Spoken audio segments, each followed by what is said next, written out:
नमस्कार बच्चों, मेरा नाम मोनिका है। मैं आज आपको कक्षा 3 का पाठ 3 चांद वाली अम्मा पढ़ाऊंगी। अच्छा बच्चों, एक बात बताओ, तुम शरारत तो करते ही होगे। क्या तुमने इन चीज़ों के साथ कभी शरारत की है? जैसे झाड़ू, गुब्बारा, कागज़ और पंख। इसी से संबंधित मैं आज आपको एक कहानी सुनाऊंगी। बहुत समय पहले की बात है। एक बूढ़ी अम्मा थी। वह अपने घर में बिल्कुल अकेली रहती थी। अब अकेली रहती थी तो उन्हें अपने घर का सारा काम भी खुद ही करना पड़ता था। सारा काम जैसे झाड़ू लगाना, बर्तन साफ करना, कुएं से पानी लाना, खाना बनाना आदि। ये सब काम वो खुद अकेली करती थी। लेकिन जैसे ही वो अपने घर में झाड़ू लगाती थी वो तो सब ठीक था, लेकिन जैसे ही आंगन में आती झाड़ू लगाने तो आसमान नीचे आता और उनकी कमर से टकराता। वो अम्मा के साथ शरारत करता, उनकी कमर से टकराता तो अम्मा को गुस्सा आता था। एक दिन, 2 दिन लगातार यही क्रम चलता रहता था। लेकिन जैसे ही अम्मा घूर कर आसमान को देखती थी तो वो ऊपर हट जाता था, फिर नीचे झुकती, फिर आकर टकराने लगता था।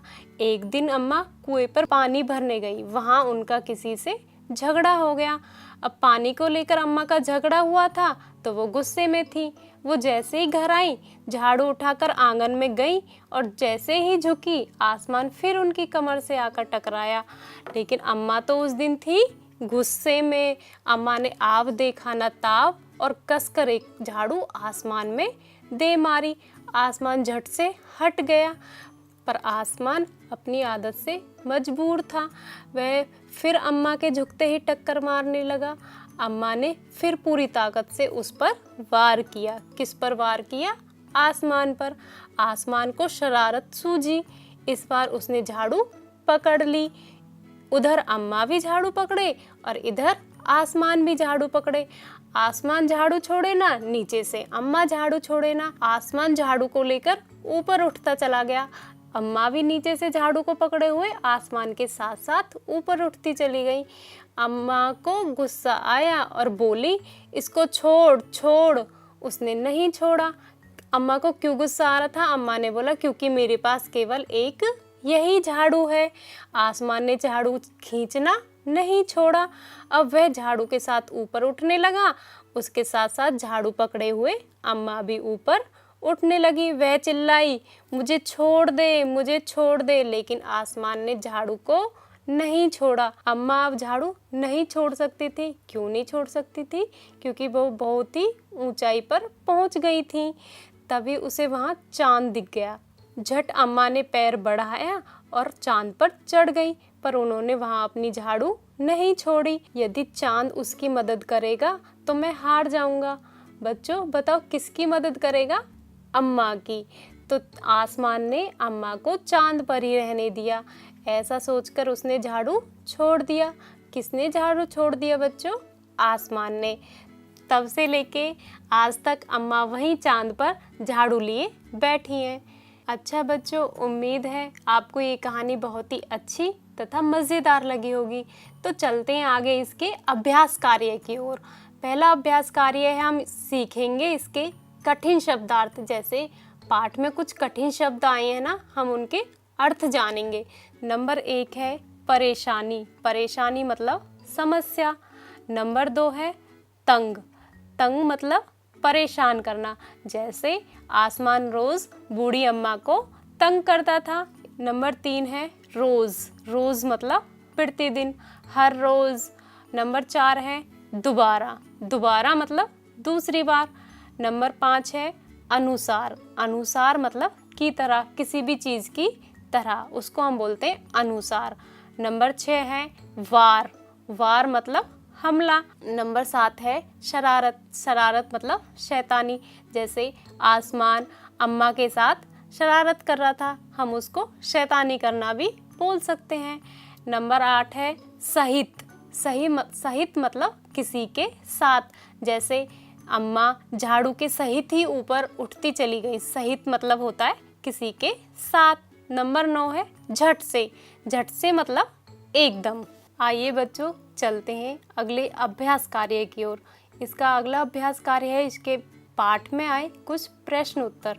पहला प्रश्न है, बूढ़ी अम्मा चांद पर क्यों चढ़ गई होंगी? क्यों चढ़ गई होंगी बूढ़ी अम्मा चांद पर? क्योंकि बूढ़ी अम्मा को आसमान ऊपर उड़ाया जा रहा था। अम्मा चांद पर चढ़ गई होगी ताकि वह गिरने से बच जाए और आसमान से पीछा छूट जाए। दूसरा प्रश्न है, चांद वाली अम्मा झाड़ू क्यों नहीं छोड़ना चाहती थी? क्यों नहीं छोड़ना चाहती थी? बताया था ना, क्योंकि उनके पास केवल वही एक झाड़ू थी, इसलिए वह उसे नहीं छोड़ना चाहती थी।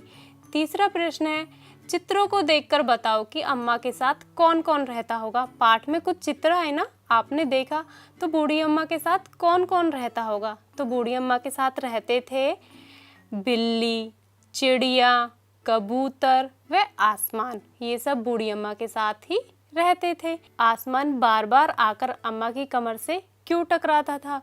तुम्हें क्या लगता है? उस समय आसमान ऊपर नीचे हो सकता था, उसे अम्मा से छेड़खानी करना अच्छा लगता था, इसलिए वह अम्मा की कमर से आकर टकराता होगा ताकि अम्मा उसे डांटे और वह उन्हें और ज़्यादा परेशान करे। इसके बाद है, जब बूढ़ी अम्मा उड़ी जा रही थी तो उन्होंने आसमान को हर तरह से मनाने की कोशिश की। बताओ उन्होंने क्या क्या कहा होगा? तो पहले है, छोड़ दे बेटा। ये उन्होंने कैसे बोला होगा? घबरा कर उन्होंने क्या बोला होगा? छोड़ दे बेटा। फिर है गिड़गिड़ाकर उन्होंने क्या बोला होगा? माफ़ कर दे। ऐसा हम कब बोलते? गिड़गिड़ाकर, जब हम किसी से कुछ भी चीज़ मांग रहे होते हैं या फिर हमसे कोई भी गलती हुई होती है तो हम बोलते हैं गिड़गिड़ाकर। तो गिड़गिड़ाकर अम्मा ने बोला होगा माफ़ कर दे। उसके बाद है गुस्से से। अम्मा ने गुस्से से क्या बोला होगा? तो अम्मा ने गुस्से से बोला होगा, अभी बताऊं तुझे शैतान। तो अम्मा ने ये वाक्य कब बोला होगा? जब अम्मा को गुस्सा आया होगा। फिर है तरकीब सूझने पर। अम्मा को कोई भी तरकीब सूझे तो अम्मा आसमान से क्या बोलेगी? अब तंग करके बता, क्योंकि अम्मा के दिमाग में कोई ना कोई आइडिया आ गया होगा। तो अम्मा ने बोला होगा अभी बताऊं तुझे। उसके बाद है, किन किन मौक़ों पर तुम्हारे घर का सारा सामान हटाकर खूब ज़ोर शोर से सफाई होती है? तो कब कब होती है हमारे घर में ज़ोर तौर पे सफाई? पहले होती है दीपावली। कोई भी त्यौहार आता है जब, तो हम अपने घर में पूरी साफ़ सफाई करते हैं ना। फिर है किसी की शादी पर भी हम सफाई करते हैं, या फिर जन्मदिन, या फिर कोई भी हमारे घर में कोई ख़ास मेहमान आता है या रिश्तेदार आता है तो हम अपने घर में खूब ज़ोर शोर से सफाई करते हैं। ये मौके ख़ास क्यों होते हैं? ये मौके ख़ास इसलिए होते हैं कि हमारा घर प्रसन्नता और आनंद से भर जाता है, इसलिए ये मौके हमारे लिए ख़ास होते हैं। तो बच्चों, सफाई से जुड़े कुछ ऐसे और शब्द बताओ, जैसे झाड़ना, ये सफाई से संबंधित है ना। तो ऐसे शब्द हैं धोना, ये भी सफाई से संबंधित है। पोंछना, ये भी सफाई से संबंधित है। चमकाना, रगड़ना, धूल हटाना आदि, ये सब शब्द सफाई से संबंधित हैं। अगला प्रश्न है, अम्मा उसे घूर कर देखती तो आसमान थोड़ा हट जाता। कब कब ऐसा होता है जब कोई तुम्हें घूर कर देखता है? तो तुम्हारा दोस्त तुम्हें घूर कर देखता है तो क्या होता है? कब देखता है वो हमें घूर कर? जब हम उसका मजाक उड़ाते हैं तो हमारा दोस्त हमें घूर कर देखता है।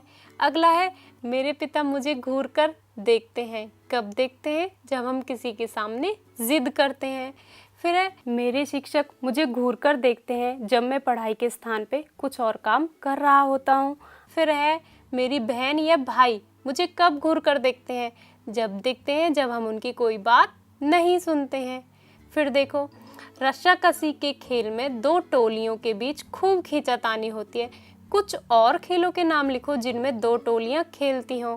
आगे देखते हैं, ये वो खेल हैं जिनमें दो टीमें खेलती हैं, जैसे खो खो, क्रिकेट, वॉलीबॉल, कबड्डी इत्यादि।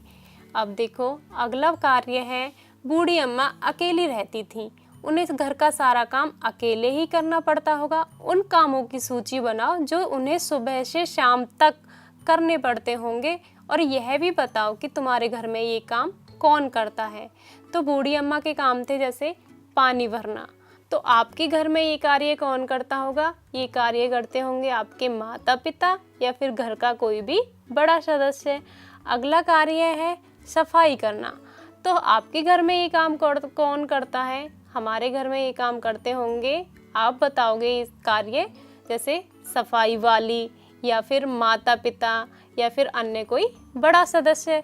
उसके अगला कार्य है बूढ़ी माँ क्या करती होंगी? और कपड़े धोना और बर्तन धोना। तो आपके घर में कौन करता है ये कार्य? या तो सफाई वाली या फिर माता जी। उससे अगला कार्य है खाना बनाना। तो आपके घर में कौन खाना बनाता है? या तो माता जी या फिर दादी जी। उसके बाद है तुम कौन कौन से काम करते हो? तुम बच्चे लोग कौन कौन से कार्य करते हो? अपने कामों के बारे में बताओ। आपको इसमें 2 कॉलमों में बताना है। पहला कॉलम में घर के काम और दूसरे कॉलम में घर से बाहर के काम। तो घर के काम है हर चीज़ को जगह पर रखना। सभी बच्चे अपनी उपयोग की सभी चीज़ों को अपनी अपनी जगह पर रखा करो। घर से बाहर के काम में आप कौन से काम कर सकते हो? जैसे दादाजी के साथ बाग घूमने जाना। फिर है बर्तन उठाना। ये कौन से काम में आएगा? ये आएगा घर के काम में, बर्तन उठाना। फिर घर से बाहर के काम में क्या आएगा? छोटे भाई को छोड़ने या लेने जाना। अगर आपका छोटा भाई कहीं जाने की कह रहा है तो आप उसको वहाँ छोड़ सकते हो या फिर उसे वहाँ से लेके आ सकते हो। उसके बाद है मेहमानों को बिठाना। ये है हमारे घर का काम। हम मेहमान हमारे घर में आए हैं, हमारे मम्मी पापा कहीं पे व्यस्त हैं, तो हम उन्हें मेहमानों को स्थान दे के बता करके बिठा सकते हैं। तो घर से बाहर का काम हो गया घर के लिए ज़रूरी सामान लाना या फिर बाज़ार से कोई भी सामान लाना। उसके बाद है अगला कार्य घर का, उसमें है जूते पालिश करना। आप लोग अपने जूते पालिश कर सकते हो। और घर से बाहर का काम हो गया पड़ोसियों को बुलाने जाना। आपके घर पे कोई काम है और आपको पड़ोसियों को बुलाना है तो आप जाकर ये काम कर सकते हो। इस कहानी में नाम वाले और काम वाले कौन कौन से शब्द आए हैं? जैसे आसमान, अम्मा, चांद, झाड़ू। ये कैसे शब्द हैं? नाम वाले। अब है काम वाले शब्द। काम वाले कौन कौन से शब्द हैं? झाड़ू लगाना, पानी भरना, उठाना, बर्तन धोना। ये कौन से हैं? या फिर खाना बनाना। ये कौन से शब्द हैं? काम वाले। बच्चों, आपको हम एक क्रियाकलाप दे रही हैं। इस क्रियाकलाप में आपको चांद को देखना है और उस चांद में जो आपको दिखता है उसे अपनी कॉपी पर चित्र में उतारना है। अच्छा बच्चों, उम्मीद है ये कहानी आपको पसंद आई होगी तथा मज़ेदार भी लगी होगी। मिलते हैं आपको एक और नई कहानी के साथ। तब तक के लिए धन्यवाद।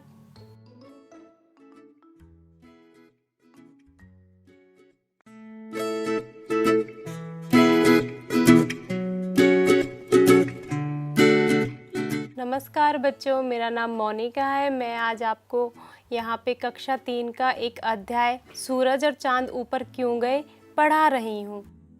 हम इस अध्याय में पढ़ेंगे कि सूरज और चांद ऊपर क्यों गए। बहुत समय पहले की बात है। सूरज और चांद ज़मीन पर रहते थे। पानी उनका अच्छा दोस्त था और वे अक्सर उससे मिलने जाते थे। किससे मिलने जाते थे? पानी से। लेकिन पानी कभी भी उनसे मिलने नहीं आता था। एक दिन सूरज ने पानी से पूछा कि भाई, हम तो तुझसे रोज़ मिलने आ जाते हैं लेकिन तुम हमसे मिलने नहीं आते हो। पानी बोला, मैं कैसे आऊँ? मेरे बहुत सारे दोस्त हैं। अगर मैं आपके घर आऊँगा तो वो भी मेरे साथ आएंगे और तुम्हारे घर में इतनी जगह नहीं है कि वो सब आपके घर आ सकें। ठीक है। तो उन्होंने बोला, किसने बोला? सूरज और चांद ने, कि हम एक बहुत बड़ा घर बनाएंगे जिसमें आप लोग अपने दोस्तों के साथ आ सकते हो। कौन आ सकते हैं? पानी और उसके दोस्त। सूरज ने सचमुच एक नया घर बनवाया जो कि बहुत बड़ा था। अब पानी को उन्होंने अपने घर बुलाया कि हमारे घर आओ, हमने एक बड़ा घर बनवाया है जिसमें तुम सब लोग आ सकते हो।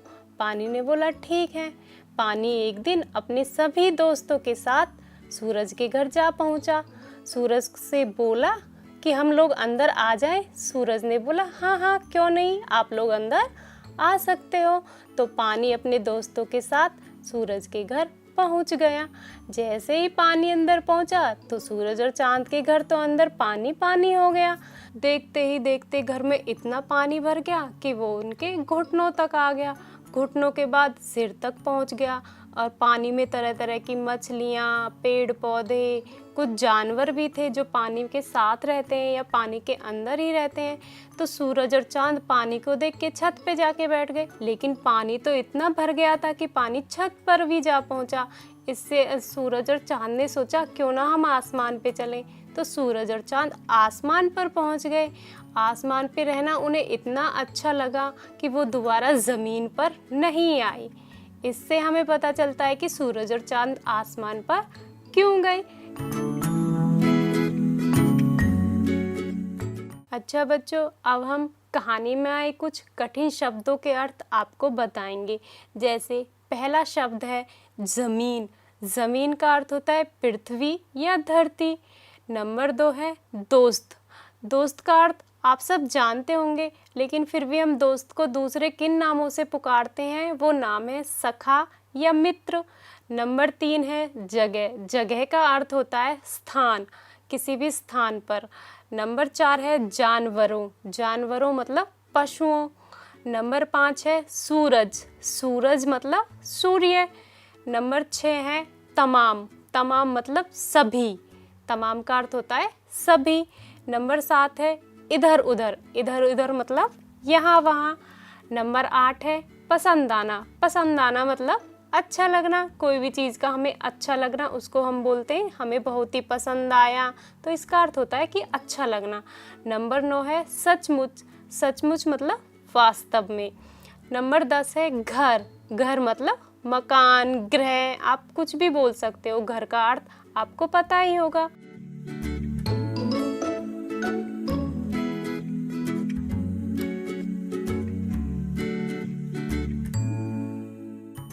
तो ये थे बच्चों पाठ के कुछ कठिन शब्दार्थ जो आपकी मदद करेंगे पाठ को समझने में।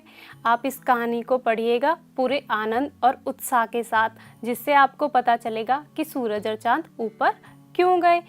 मिलते हैं आपको फिर एक और नई कहानी के साथ।